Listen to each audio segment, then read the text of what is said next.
This expandable Hoberman sphere wasn't designed by the late innovator Buckminster Fuller, but it was very much inspired by the geodesic dome he pioneered. And you never know where one of these domes will show up, as Dean Reynolds now demonstrates. If ever there was an example of truth in advertising, it's the truly pleasant village of Pleasantville, New York. Yet nestled amidst the tidy Tudors and quaint colonials, you'll find this, the proverbial round peg in a four-square suburb. You're happy inside? Yeah, absolutely. It's fantastic. Our names are in the concrete. We're not moving. For Bruce and Dina Nelkin, this is Dome Sweet Dome, a pair of geodesic domes, to be precise, built of styrofoam and steel inside a concrete shell. They're the most energy-efficient structure known to man. They're also hurricane-proof, earthquake-proof, tornado-proof, and with the construction we did, fireproof on the exterior. You might think you're looking at the home of tomorrow, but the dome as a home has actually been around for 50 years. The brainchild of a 20th century genius whose imagination carried him years ahead to things only he, our Buckminster Fuller, could imagine. Nature's formulations are just, to me, absolutely unbelievably magnificent.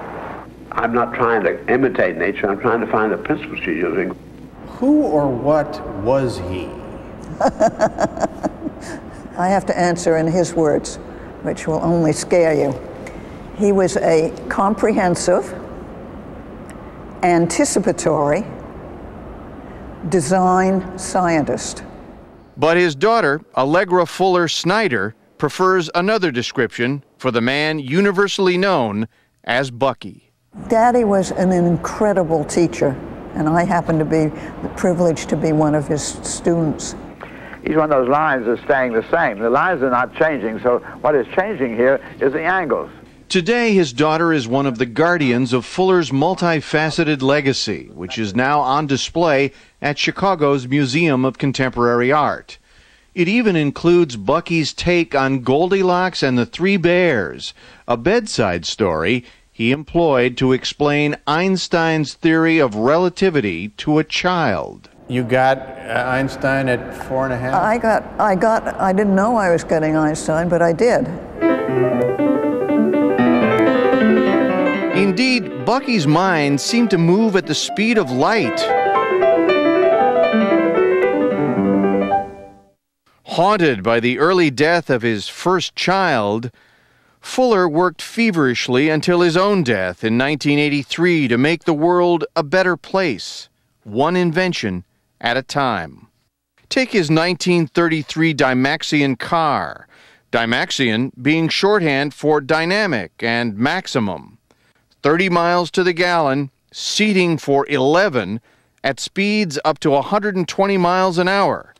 But in an era of dime-a-gallon gas, it was a solution in search of a problem. Like the car, Fuller's proposals for a mass-produced Dymaxion house never caught on either. He probably aspired to be a Henry Ford of shelter. But Fuller's grandson, Jaime Snyder, says the man was undaunted. You could say on the heels of the failure at this particular time, as soon as this project was over, he got right to work studying his geometry and digging into this research and had the breakthrough in inventing the geodesic dome. Hands down, the geodesic dome was Bucky's greatest legacy.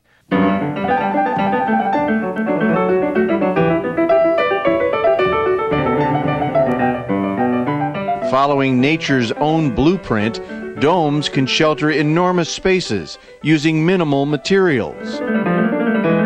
Although this giant dome over New York City was never built, today our landscape is dotted with about 300,000 more modest versions, housing everything from botanical gardens to revolving restaurants, even Arctic shelters for military radar. But most of all, Bucky wanted his domes to house us. He never strayed far from the problem of low-cost housing.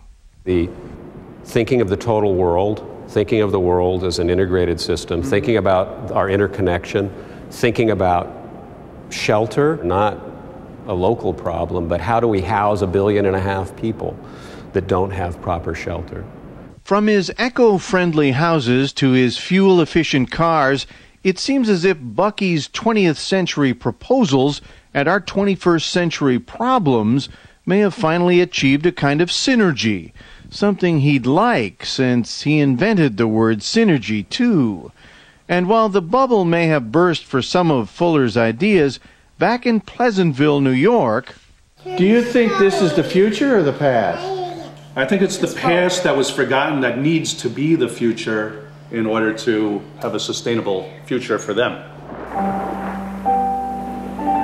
Bucky loved to point to the image of the Earth as seen from space. To him, it was a reminder that here, under the great big dome of the sky, we are all in this together.